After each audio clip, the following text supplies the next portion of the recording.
Witajcie telewidzowie w kolejnym dniu z Chiang Mai. Dzisiaj mamy nadal skuter, jeszcze jakieś 6 godzin. Jedziemy trochę pozwiedzać.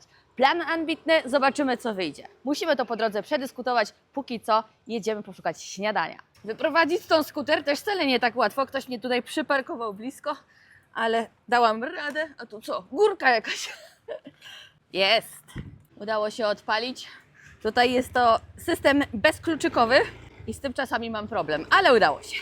Po jakichś 15 minutach z hotelu dojechaliśmy na Coconut Market. Już na samym wejściu widzimy kokosy, ale ja myślałam, że to wszystko z kokosów będzie, a tutaj widać pizza station, jakieś różne inne smakołyki, przekąski, słodkości, nawet barbecue jest. Pan idzie ze świeżą dostawą kokosów, ale zobaczcie te gofry, to takie inne gofry z ciasta kokosowego.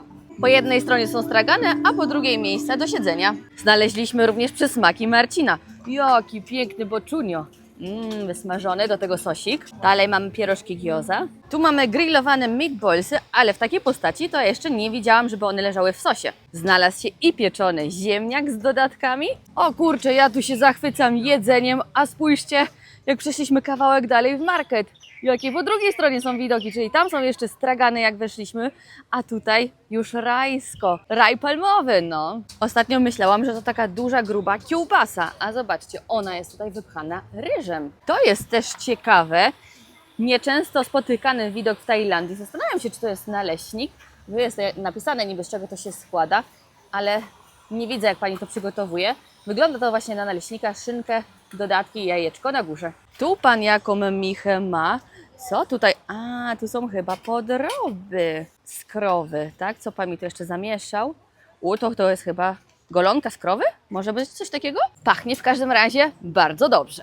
Gotowana kukurydza i coś dla tych, co mają już dosyć tajskiego jedzenia. Kobitki, znajdziecie coś dla siebie. Zobaczcie, stanowisko z kapeluszami i ubraniami. Fajne miejsce na relaks z drugiej strony. Naprawdę podoba mi się tutaj. I jak wybierzecie już sobie coś do jedzenia, to zobaczcie, właśnie w takich budkach możecie usiąść i zjeść. Tam z tyłu jest cała alejka z jedzeniem, a tutaj wychodzi na to, że cała alejka z ubraniami. Szliśmy sobie tymi alejkami i jakaś pani do nas zagadała i mówi tak: ojej, pierwsi Polacy, jak fajnie. I sobie pogadaliśmy. Okazuje się, że Kasia mieszka w Chicago. Także serdecznie Cię pozdrawiamy, Kasiu, i dziękujemy, że do nas zagadałaś. Wygląda na to, że doszliśmy do końca. Przechodzimy teraz przez taki bambusowy mostek. Z jednej strony jakiś kanał, ale dzisiaj smog jest, albo wypalają chyba trawy, bo od rana czuć właśnie taki dym po prostu w powietrzu unoszący się. Fajne jest to miejsce, fajnie, że zebrali tutaj tyle tych palm kokosowych i że można pochodzić. No i czuć się troszkę inaczej niż w tym dużym mieście Chiang Mai. Trafiliśmy jeszcze na muzykę na żywo. Na markecie spotkacie również kozy. Są zamknięte w takiej klatce. Nie wiem, na ile to jest etyczne i dlaczego one tutaj w ogóle są. No ale sporo jest, można tutaj z boku kupić jedzenie. Ojejku, maluszku! Cześć! Oja! No właśnie, no i one tak sobie chodzą, nie kilka między ludźmi, a reszta jest w zagrodzie. Ta jaka cwana już sobie przyszła, wyćwiczone one są. Oj, zaraz przewróci dziecko. Za 30 batów, właśnie, za 30 batów, zobaczcie, możecie kupić albo mleko, albo taki kawałek trawy, a za 50 cały set mleko i trawę.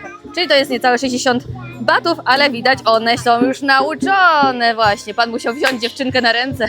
My przyjechaliśmy tutaj z nastawieniem, że wiele rzeczy będzie zrobionych z kokosa, a tymczasem to jest zwykły market, tak jak nocny market, a z kokosem to nie ma, oprócz tych palm oczywiście kokosowych, nie ma dużo wspólnego. Można oczywiście, tam na początku był jakiś pancake, coś jeszcze z kokosem, ale tak w ogóle, żeby kupić takiego kokosa, wiecie, do wypicia, to ja jeszcze nie widziałam. Weszliśmy w kolejną boczną, tak jakby obchodzimy teraz kwadrat i tutaj znowu ubrania po jednej i po drugiej stronie tym razem. I tam jeszcze kolejna alejka, tak samo ubraniowa. Mówię, nie widziałam kokosa do tej pory i proszę, jest kokos, ale czy ktoś go tutaj sprzedaje? Tu tylko jakiś jest stolik, no i tylko nie ma. A tam może dalej, jest coconut ice cream, dobrze, to może jesteśmy w końcu w dobrym punkcie. Tutaj sprzedają lody 60 batów, czyli za mniej więcej 7 zł możecie dostać lody. Czyli jak to wygląda, pewnie tutaj nakładane są do góry. Aha, tutaj jeszcze raz, czyli kuleczki 3 i pewnie jakieś sosy można sobie dobrać, które są tutaj. O, wiórki kokosowe, o, z kokosa jakaś galaretka, chleb? O, to ciekawe, lody z chlebem. Ryż właśnie ten, co dają do mango sticky rice i tutaj orzeszki. Biorę, a co? Pan mi dał jeszcze do spróbowania. Wcześniej przepyszne są. Już jedna kuleczka, druga, 3 kulki. No to moje śniadanie, już będę najedzona. 4 kulki pan mi dał? Jakaś promocja. O, mleczko. Myślę, że kokosowe na górę, jak do mango sticky. To jakaś posypka. A oto może jakieś wiórki prażone? Wygląda to pysznie. Do tego nasypię sobie oczywiście wiórki kokosowe, bo je uwielbiam. Trochę galaretki też spróbuję, niedużo. Zobaczymy, co to jest. Chleba to nie chcę. No, tego też chcę. Spróbuję pierwszy raz tajskiej galaretki. Nie jest to mój faworyt, ale ja generalnie za galaretką nie przepadam. Być może dlatego. Nie. Jakbym miała następnym razem brać, to bym odpuściła galaretkę. Ale lody? Pyszne. Tu, gdzie ta kolejka, jadłam lody, a obok sprzedają kokosy. 50 batów, 60 i 70 w zależności od wielkości. Mają jeszcze takie gotowe już w kubeczkach za 40 batów, czyli ponad 4 zł. A wyznacznik na kokosa to jest około $1, czyli za $1 to w sumie jest mniej więcej 40 batów, nawet trochę więcej niż $1. Także tak, no trochę tutaj turystycznie bym powiedziała. Ceny zdecydowanie wyższe niż w mieście. Ale oczywiście można znaleźć też coś w takiej lokalnej cenie. Były takie 2 czy 3 knajpeczki. My już wyszliśmy, myślę, że to jest fajne miejsce do odwiedzenia, jak jesteście w Chiang Mai, bo naprawdę jest niedaleko. Kurczę, miałam taki fajny materiał i nadajnik nie był połączony z mikrofonem. Mój błąd, no nic, w każdym razie po drodze jechaliśmy, zatrzymaliśmy się, znaleźliśmy jakieś fajne miejsce, przynajmniej miało być to fajne miejsce, a się okazało, że dojechaliśmy na farmę pszczelą, a nie ze zwierzętami. Mieliśmy, no tak już sobie wymyślałam, dobra, dzisiaj tak na spokojnie, trochę parków, trochę zwierząt. Przyjechaliśmy w sumie na zwierzęta, ale no na pszczoły. I jak zapytałam pani na wejściu, mówię animals feeding, coś tam, a ona mówi animals? Ja mówię, że dzisiaj nie ma przewodnika i nam tego tutaj terenu nie pokaże, ale przyszliśmy ten teren, no i nic specjalnego.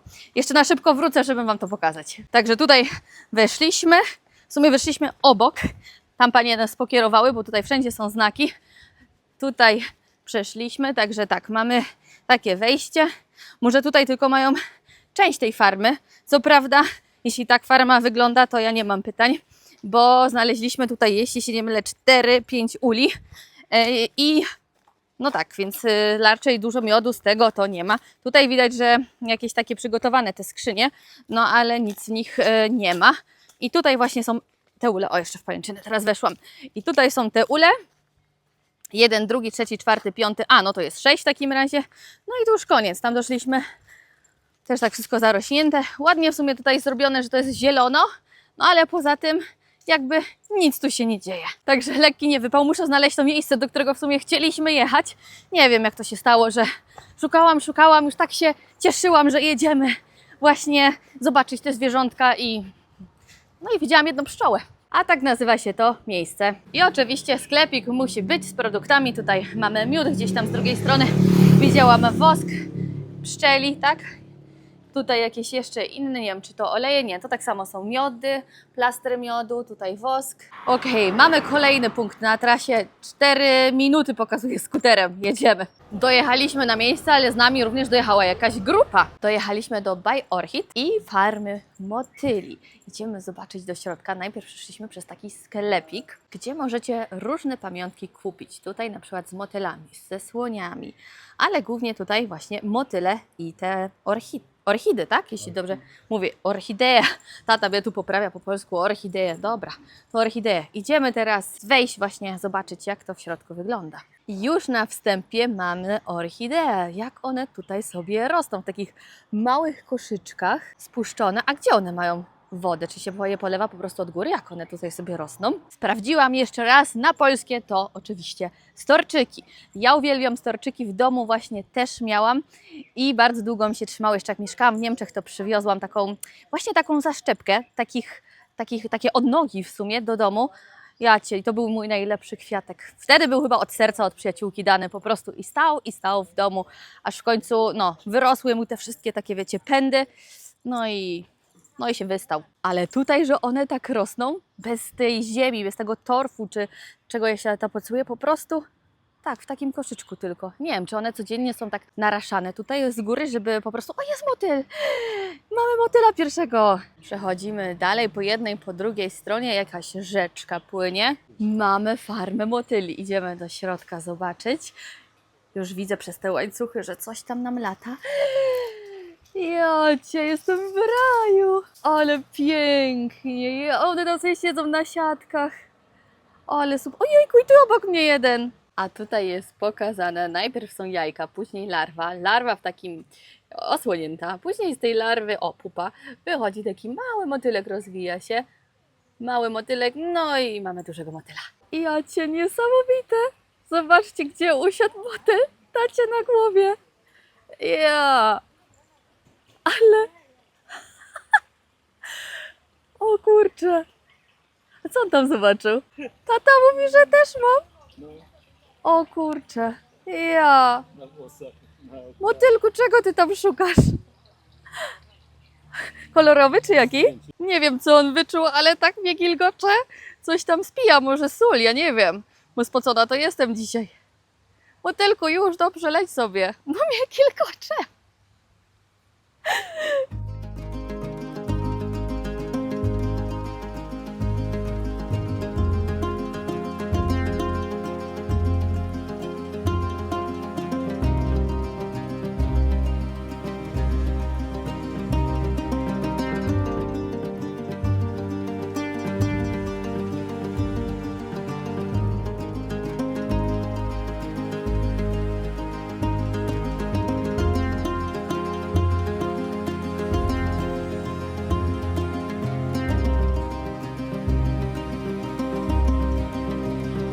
Wychodzimy już z tego pięknego miejsca z drugiej strony. No zobaczcie, tutaj jeszcze jest napisane, że jak tutaj przychodzicie, żebyście nie używali żadnego sprayu przeciw komarom czy jakimś tam insektom, no bo zabijają te piękne motylki. Mamy kolejną atrakcję. Ryby w tej wodzie pływają. I tu mamy jeszcze więcej kwiatków, ale kolory. Żółty, różowy, tutaj taka pomarańcz kropkowana.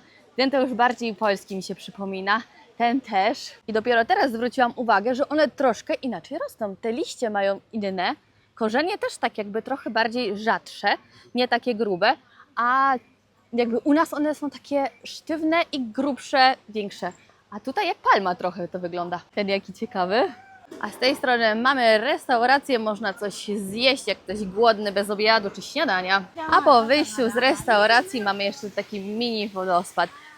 Fajne to miejsce jest, tak można przyjechać, odpocząć. Wygląda na to, że to już wszystko z tych atrakcji, ale tak mi się te motyle podobały, że wracam tam jeszcze raz. Jak przyszliśmy na początku, to nikogo tu nie było, a teraz przy wejściu tak się zgapiliśmy i weszliśmy z tą grupą, którą Wam pokazywałam na początku, że przeoczyliśmy okienko z biletami. Teraz właśnie przy skuterze stoimy, pani mówi: o, przepraszam, macie już bilet, tutaj już byliście? Ja mówię, że no byliśmy, ale że biletu nie mamy. No i pani przyszła, 60 batów, niecałe 7 zł. Mimo wszystko uważam, że warto tutaj wejść. Nam przysporzyło to dużo uśmiechu i te motyle naprawdę bardzo fajnie było zobaczyć. Nie, tato? Tata tak makiwa głową. Jedziemy dalej, mamy 2 godziny do oddania skutera i mam nadzieję, że w końcu uda nam się zajechać do tego miejsca, które planowałam właśnie zamiast tych pszczół. I jesteśmy na miejscu. Muszę spojrzeć na bilet, bo nawet nie wiedziałam, że tu jest bilet wstępu. Ta miejscówka się nazywa White Wang Tao Lake. Ja myślałam, że tylko będzie farma i dookoła góry, a tu się okazuje, tu jest cały kompleks, więc jeśli już wiedziecie, to możecie sobie spędzić tutaj cały dzień. Widziałam po drodze, dzieci się kąpały, my tam później się zatrzymamy, bo ja właśnie chciałam do tego miejsca dojechać, więc idziemy teraz tutaj sobie zobaczyć zwierzątka. To jest tak duży obiekt, że nawet rower możecie na miejscu wypożyczyć. Tutaj mamy jeden obiekt, ale zamknięty, a tutaj mamy w środku owce. A ta co? Wyszła i nie wie jak wrócić chyba, zagubiona owieczka jedna. No a tam sporo ich jest, ale nic nie widzę tutaj do jedzenia, żeby można im dać. O, one same idą. Ja dla Ciebie nic nie mam, koleżanko. Ojej. Tatę zobaczyła, a może to jest wyjście, zagroda, może ktoś się z tej strony karmi. No właśnie, cześć. Jakaś to... Ojejku, głośna jesteś. Cześć. Dosyć blisko podeszłam i wcale ta nie ucieka, co jest na wolności, ale zobaczcie tu, jaka malutka jest. Chodzi z mamusią, nie odstępuje na krok. Zerwałam trochę trawy i chciałam dać tamtym, ale ta podbiegła i od razu wyrwała mi z ręki. Zostało mi tylko coś takiego. Jaki ty duży jesteś, masz. O. No tam to nie macie trawę właśnie. Ale tu też na zewnątrz, no zobaczcie. Sucha trawa, tu mi się trochę udało znaleźć. Jak żadnej przypłacie nie było, to zobaczcie, ile teraz się zebrało. Ja mówiłam Wam, że opuszczone. O, a tutaj raz pan schodzi. Ale przed chwilą mi owca stamtąd z góry schodziła. Pan jej otworzył, to znaczy, że chyba może wejść na wolność. Czy oni je tam strzygą, bo tamte są takie zarośnięte, a ta wychodzi no jakby po fryzjerze. Pan pozwolił wejść mi na górę i miałam rację, tu jest strzygą. Tam kolejne są, czekają, o ta chyba nie cieszy się na fryzjera. Powiedzcie, w Polsce też się tak obcina owce nożyczkami? Bo to sporo roboty. Przeszliśmy na drugą stronę ulicy i mamy taki park, bym to nazwała. Idziemy zobaczyć, co jest tam dalej. Nie wiem dlaczego, ale te zwierzęta kojarzą mi się z kapibarami. Ale to na pewno nie kapibary. Na niektóre z tych figurek można wejść i porobić sobie zdjęcia. O, tam w oddali bawoły chodzą. Tutaj widzę też owieczka. Podeszliśmy pod wiatrak. Widzę, że można wejść na górę. Ale tak, tutaj 10 batów za wejście na górę. Myślałam, że to jeszcze jakaś kawiarnia będzie, ale nie ma. I jest tutaj pewnie nazwa tego miejsca, dokładnie tak, o której Wam wspomniałam wcześniej. Zobaczcie, ile z tej strony owieczek na wolności. A ta, co wybrała mnie, że tak biegnie? A nie, coś tam chyba po drodze zobaczyła. Czy wyczuła? A już myślałam. No chodź tutaj, no chodź. Tam widać, pan chodzi i zagania jakoś te owce, a tutaj już coraz bliżej bawoły. Tam Państwo kupili jakąś przekąskę, krzaczka kawałek i zobaczcie, od razu podbiegają. Jakiego speeda dostała od razu. No tak, nauczone jak jest jedzenie, to od razu przychodzą. Myślę, że to fajna atrakcja dla rodzin z dziećmi. Zobaczcie, jak dziewczynka się cieszy. Podjechaliśmy kawałek dalej, już w stronę wyjazdu. No bo nie mamy tego czasu za dużo, niecała godzina została do zwrotu skutera, ale tylko chciałam Wam pokazać właśnie, jaki tutaj relaks można przejechać. Zobaczcie, tajowie ze swoim sprzętem, leżakowanie, spanie, stoliki, o, tu się ktoś kąpie, także można spędzić tutaj cały dzień. O, nawet dętkę można wypożyczyć, tutaj chyba jest cennik S, to za 40 batów, za 60 i za 80 jakieś duże, ale czy one się czymś różnią? A tak, tam są trochę mniejsze.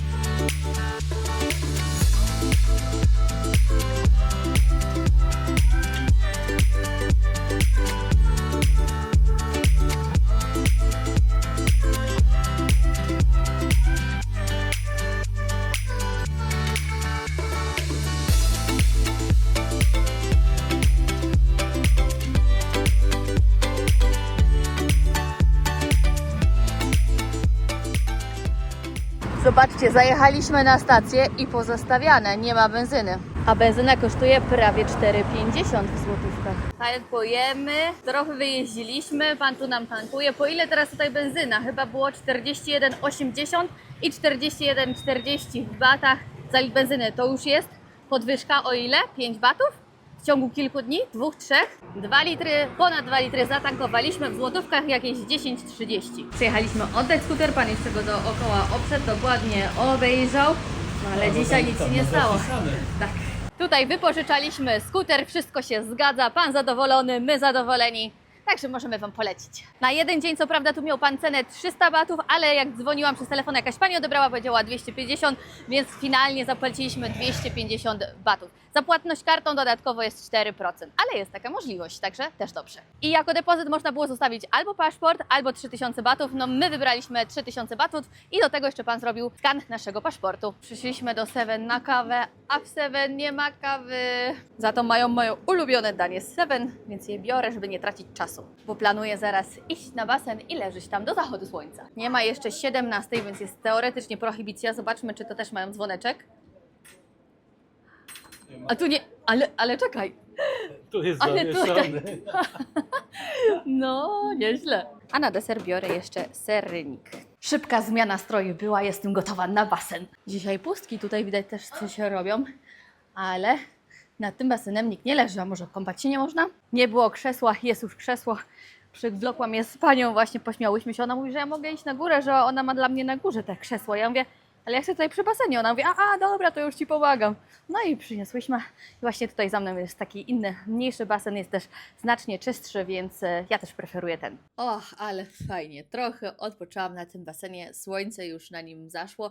Jeszcze tutaj z balkonu widać ostatnie promyki i zaraz zajdzie całkowicie nam za górę. Czas się ogarnąć. spakować nasze rzeczy, bo jutro wyjeżdżamy z Chiang Mai. Weszliśmy właśnie na kolację i zgadnijcie co? Znalazłam 20 batów. Tutaj właśnie leżało na ulicy. A 20 batów to jakieś 2,30 w złotówkach i dzisiaj po drodze jak jechaliśmy już, wracaliśmy z tego Coconut Marketu, to widzieliśmy po drodze kokosy za 20 batów, a nie za 40 czy 60 jak były na markecie.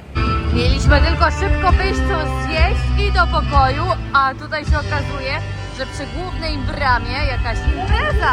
Podeszliśmy bliżej, muzyka teraz nie gra, ale ja tu widzę, że jest night market rozstawiony. Może dlatego, że mamy weekend, a w ciągu tygodnia tego nie było. I tych stolików też tutaj w ogóle pustko, sam mur ten, który widzicie z tyłu.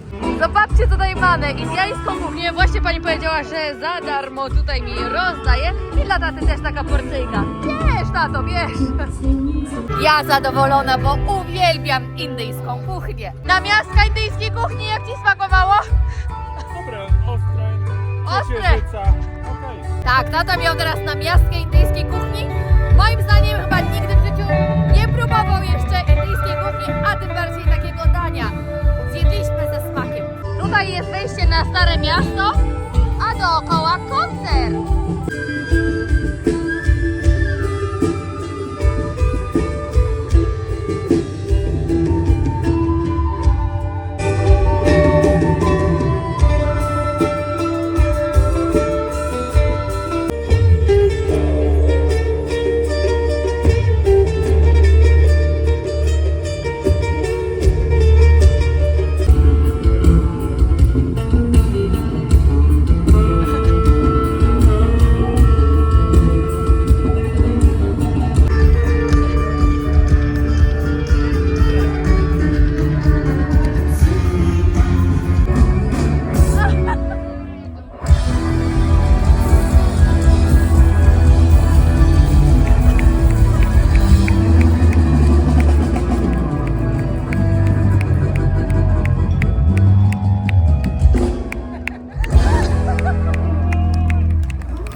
Witajcie telewidzowie, to już nasz ostatni dzień w Chiang Mai, a w sumie to jesteśmy już na dworcu. Taki szybki był poranek, słuchajcie. Trygiem migiem, musieliśmy się spakować, wykąpać, ogarnąć jeszcze różne rzeczy. No i dojechaliśmy już na dworzec. Teraz na spokojnie. Mamy bilet online. Właśnie nie wiem, czy muszę się zgłosić tutaj do okienka, więc czekam, aż pan załatwi swoją sprawę i podpytam, czy musimy jeszcze coś zrobić. Jednak musieliśmy się tutaj zgłosić do pani, a jeszcze wam powiem na szybko, zobaczcie, taki jest cennik tutaj. I godziny i ceny, dokładnie. I my jedziemy tym o 9 za 693 baty. Jeszcze podobno ten VIP, o, coś nie fokusuje, VIP jest lepszy. Tu jeszcze o 18, ale to już są nocne, a no nie chcieliśmy jechać nocnym. Bilety odebrane, teraz mamy jakieś 40 minut jeszcze na spokojnie, ogarnąć jakieś jedzenie. Ja jeszcze na żadnym masażu w Tajlandii nie byłam, to może dzisiaj, na dobry początek dnia. Bilety mamy, wyglądają trochę jak bilety lotnicze, no ale niestety nie, jedziemy autobusem. Wyjazd 9, dojazd około 19:30. Jak to będzie w praktyce wyglądało?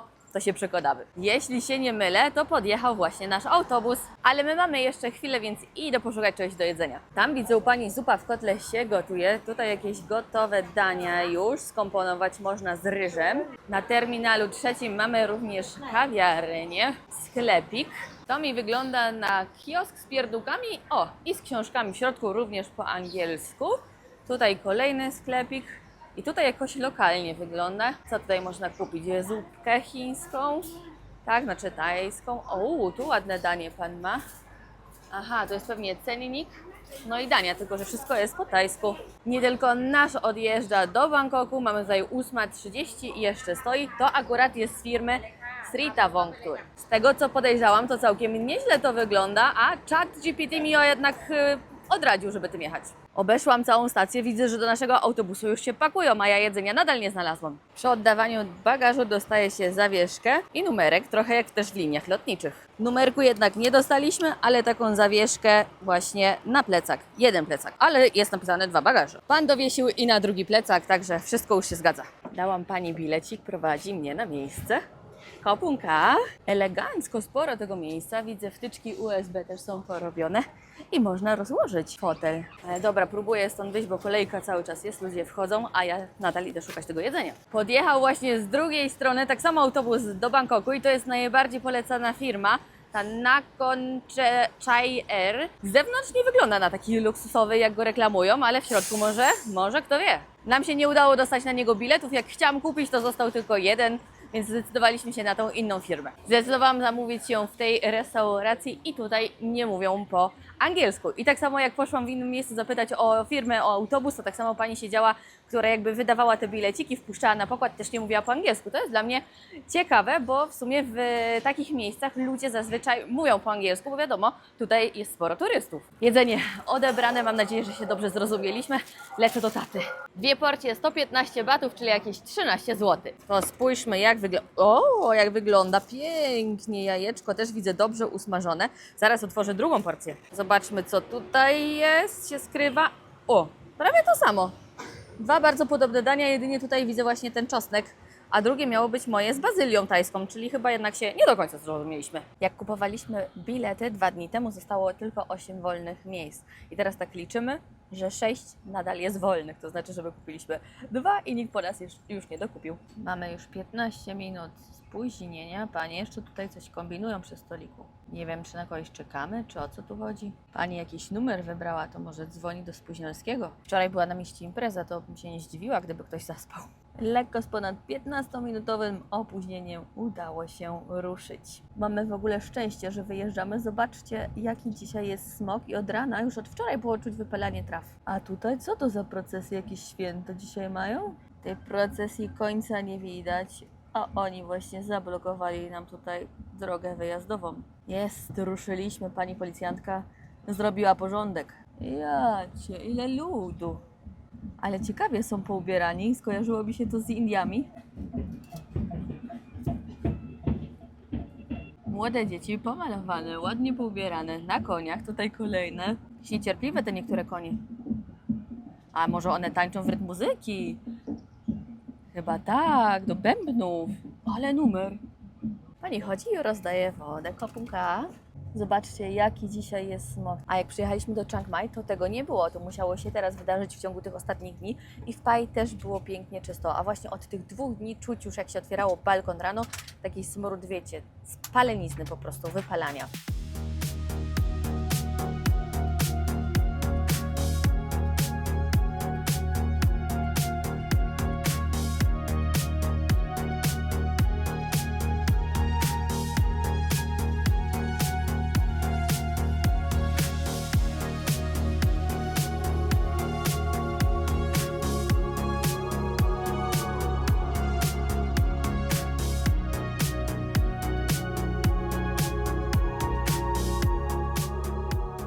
Minęło już prawie 5 godzin od wyjazdu.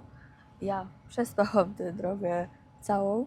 Tata tu mi mówi, że mieliśmy już kilka takich stopów, bo teraz właśnie stoimy na większej stacji. Sporo ludzi tutaj wysiadło i kilka widzę, że się dosiada. Szybka akcja, nawet 5 minut tutaj nie staliśmy. Po 5 godzinach i 44 minutach mamy przerwę. Zobaczcie, co tu my mamy. Meal ticket jest napisane. Wcześniej nikt nam o tym nie powiedział, a tutaj pani właśnie teraz o to zapytała. Takie dania mamy do wyboru, a tutaj jeszcze z boku pani robi zupkę. Ja tu się chyba na zupkę jednak skuszę. Tu ma pani 2 albo 3 rodzaje makaronu. Tutaj taki wywar. Makaron i kiełki już zalała. I tutaj dodatki. A pani, która jest stewardessą na pokładzie, przyniosła nam właśnie kubki z wodą. Poprosiłam panią, żeby nie kładła mi, wiecie, tych takich okrągłych kulek, co u taty są, bo nie przepadam za nimi. No i troszkę mięsa mi dorzuciła, mówię, a spróbuję takie. Ale ja przed chwilą wyszliśmy z tatą z restauracji prawie jako ostatni. Tata jeszcze poszedł do łazienki, ja mówię, poczekam z plecakami. I nikogo nie było. Wychodzimy, mówię, toż nasz autokar. Tata mówi, nie, dwupiętrowy. Ja mówię, no właśnie, to nie nasz. Przechodzimy dalej, nie ma. Mówię, ale jaja, zostawili nas. Obeszliśmy tą stację i tata gdzieś tam patrzy, jest jeszcze jeden, ale nie, że jest, a jeszcze jakiś pan szedł, nie? Matko jedyna. Dobra, ja idę do łazienki i wracam, bo jeszcze faktycznie bez nas odjadą, albo beze mnie już tym razem. Miałam sobie jeszcze wziąć kawę, ale mówię, już nie, odpuszczam. No i spójrzcie, my stąd wyszliśmy, patrzymy, autokar, ale mówię, no dwupiętrowy, też mi coś nie grało. Obeszliśmy kopunka, no właśnie, pan pokazuje, z każdej strony obeszliśmy i tam nic nie było, ale tutaj stoi. Pani weszła, liczy teraz pasażerów, ale wygląda na to, że my jako ostatni tutaj wsiedliśmy. I po 20 minutach ruszamy dalej. To była naprawdę szybka przerwa. W autokarze mamy taki telewizorek, ale niestety nie działają. Kiedyś tu i masaż można było sobie na tym siedzeniu zrobić, ale na ten moment również nie działa. Za to wtyczka USB działa.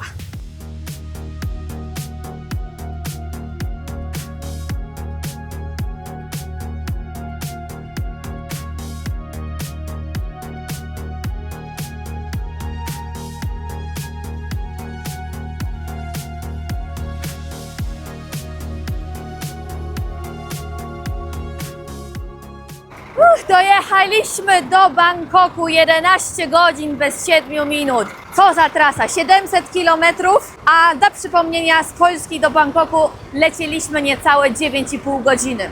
Tutaj dzisiaj tylko 700, niecałe. Mamy już bagaże, tata się wziął za bagaże, a ja za nagrywanie zamiast pomóc. No nic, dobra, do później. Ogromna jest ta stacja, szukamy teraz wyjścia. Znaczy tu jest wyjście, tylko że właśnie, szukamy jakiegoś wyjścia, to które nas interesuje. Chcemy jechać autobusem do centrum. Jesteśmy na zewnątrz, mamy taką tablicę, no na pewno my nie w tę stronę chcemy jechać, tylko właśnie w drugą, czyli musimy jakoś przejść, wydaje mi się, właśnie przez ten wiadukt. Udało się znaleźć wyjście, także idziemy dalej. Jesteśmy już na głównej ulicy. Jeszcze przejście na drugą stronę. O, jest kładka. Jesteśmy już po drugiej stronie. I teraz tylko czas znaleźć nasz właściwy przystanek. Przyszliśmy tutaj na ten przystanek, ale żaden autobus się nie zatrzymuje. Zatrzymują się tylko takie duże autobusy. No i przyjechał nasz autobus obok nas, więc idziemy dalej prosto jeden przystanek do przodu. Nie wiemy, o co za bardzo chodzi. No i przeszliśmy na kolejny przystanek i nasz autobus kolejny 509 pojechał. Nie zatrzymał nam się tutaj, więc nie wiemy, o co chodzi. Ja zamawiam Bolta, nie będziemy tu tutaj czekać, marnować czasu, jedziemy do hotelu. O, widzę, że tam na kolejny przystanek zjechał, no co nam to damy, już jeden przeszliśmy. Próbowałam zamówić Bolta i słuchajcie, przez jakieś, nie wiem, 5 minut mi tu kręciło i odrzucało kierowców, a teraz jak jeden potwierdził, to za 17 minut ma przyjechać. My mamy godzinę i 10 minut do zameldowania się. Później po prostu recepcje zamykają i jest takie wejście na taki kluczyk, więc musimy przez godzinę dojechać do hotelu. Udało się, w końcu zamówiłam kolejnego, będzie za 4 minuty. Jest, nie widzę jeszcze rejestracji, ale widzę, że już mryga, czyli jest nasza taksi. Siedzimy już w taksówce, jakieś 20 minut drogi przed nami. Jesteśmy już na naszej dzielni, po drodze jeszcze była grana kawa z 7-Eleven. Hotel mi nic nie odpisał, ale mam nadzieję, że czekają na nas.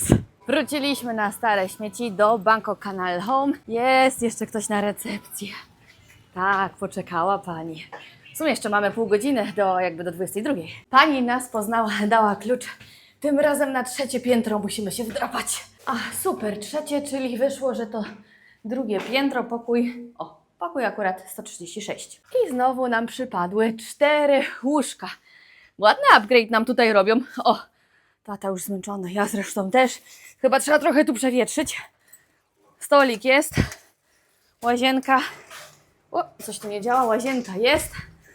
Wszystko jest, co potrzeba. Byłam w tym hotelu już kilka razy i nigdy nam się nie zdarzyło, żeby w pokoju śmierdziało. W tym pokoju czuć taki nieprzyjemny zapach stęchlizny. Więc idę zapytać panią po prostu, czy ewentualnie zamieni nam pokój. Tym razem dostaliśmy klucz 151. Na 5. piętro trzeba się wdrapać. Proszę, ten nawet lepszy pokój.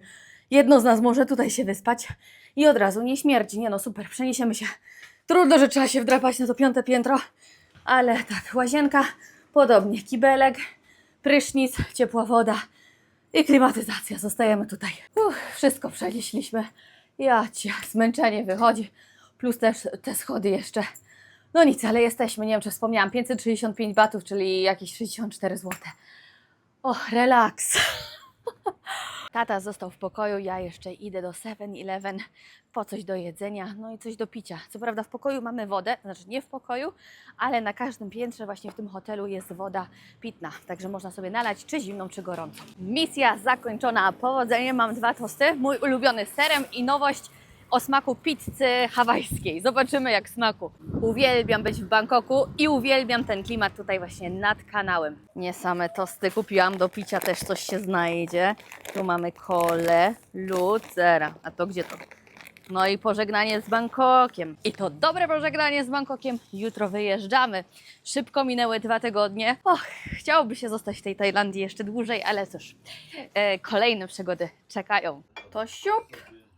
Tato, mocniejszego? O kurna, chyba pół mi się tej szklanki wlało. Za mocne. To zdrówko, telewidzowie. Za te nasze przygody dziękujemy, że byliście i dotrwaliście z nami przez te 2 tygodnie pięknych podróży po północy Tajlandii. Zdrowie jeszcze raz. Tato, wytrzymałeś ze mną? Jak widać. Wytrzymał, ja też z nim wytrzymałam.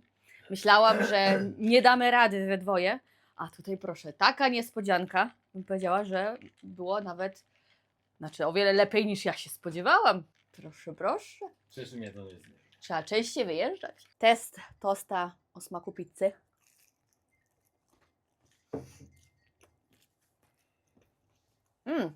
Całkiem niezły. Smakuje jak się czasami robi pizzerki w domu samemu. To właśnie taką smakuje. Ma cebulę. Sos taki słodko-kwaśny chciałam powiedzieć, ale słodki. I jakąś szynkę tutaj ma. I chyba ananasa jeszcze, tak. Oj, duża konkurencja dla tego tosta mojego ulubionego, samego z serem. Duża, duża. Nie wiem, czy nie będzie przodował. To już koniec naszych 2 tygodni w Tajlandii. Było pięknie, intensywnie i często też spontanicznie. I właśnie za to kocham te podróże, a tym bardziej cieszę się, że mogłam teraz pokazać tę część mojego życia mojemu tacie. Takich chwil zdecydowanie nie zapomina się do końca życia i cieszę się, że mamy pamiątkę w postaci właśnie tej serii z Tajlandii teraz. Dziękujemy, że byliście z nami w tej przygodzie. Dajcie znać, który odcinek, które momenty najbardziej Wam się podobały, a my nie zwalniamy tempa, jutro lecimy dalej. Dziękujemy jeszcze raz za to, że z nami byliście i dziękuję mojemu tacie, który towarzyszył mi w tej przygodzie i tak chętnie zgadzał się na wszystkie moje szalone pomysły, czy jazdę skuterem, czy też nocowanie gdzieś w górach, czy totalny spontan. Także jestem bardzo, bardzo z niego też dumna i szczęśliwa, że mogliśmy tę chwilę spędzić razem. Do następnego. Pa!